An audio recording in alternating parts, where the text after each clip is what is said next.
And this is the Venezuelan president who has been taken off the chopper at this point. You can see that he is being escorted by US servicemen. Those are the visuals on your screen right now. You have the Venezuelan President Maduro, who is now being escorted by US servicemen.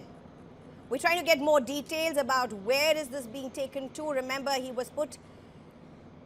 was captured by the US, an operation led by Donald Trump. These are the latest visuals on your screen.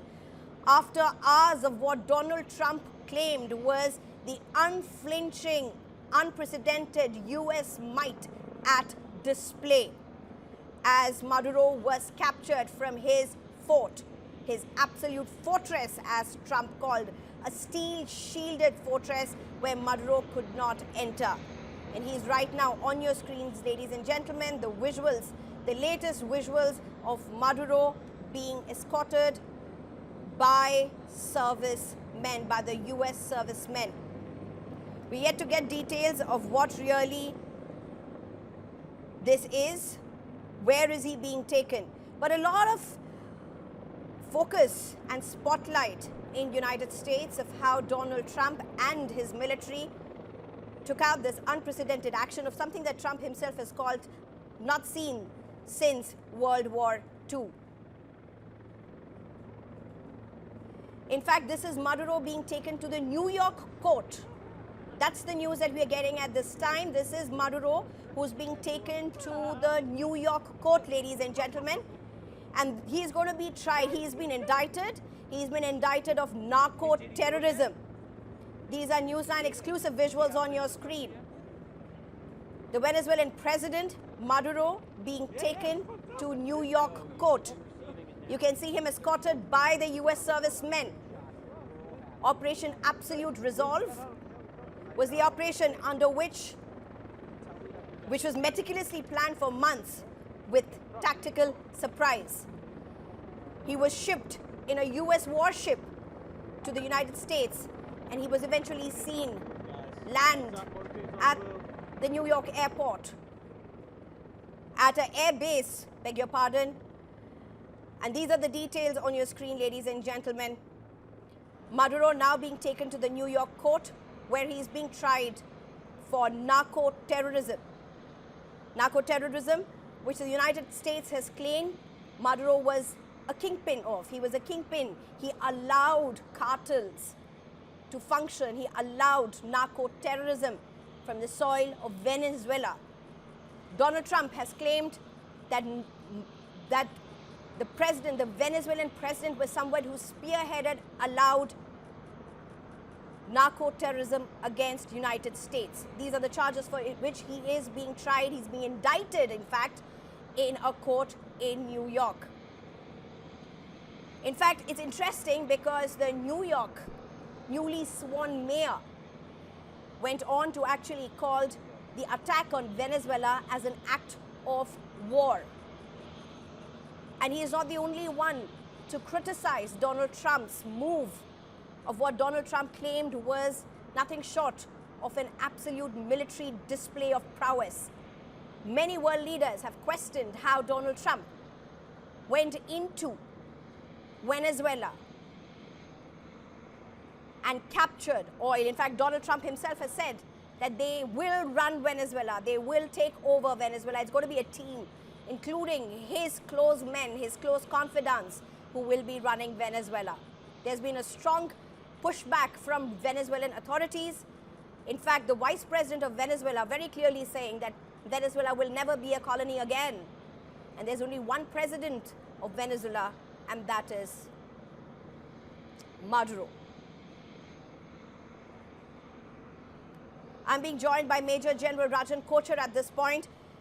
Good evening, Major General Rajan Kochhar. A very quick question here. We have the initial visuals, the first visuals of Maduro, the Venezuelan President Maduro, being taken to the New York court, where he's of course been indicted for narco-terrorism. Okay. Major General Rajan Kochhar, how are you looking at what's happened over the last 48 hours? You see, what has happened is I think it is in line with what the United States of America under President Trump is wanting to do, because America is very vulnerable as far as its southern hemisphere is concerned, especially the Latin American countries. And if you go back in history, also America has not spared anybody in this region. Even in 1989, in Panama, when General Noriega was picked up in a similar manner. So we are seeing this same thing happening because there are two, three important factors we have to keep in mind. One is what the Monroe Doctrine 2.0 also mentions, that any outside interference in this proximity, in this very close proximity to the USA, is subjected to suspicion. And what was happening was that China was expanding its footprints in Venezuela. So that was one irritant. And if you look back in the last 15 years also, Venezuela was going the leftist way. It was a sort of anti-US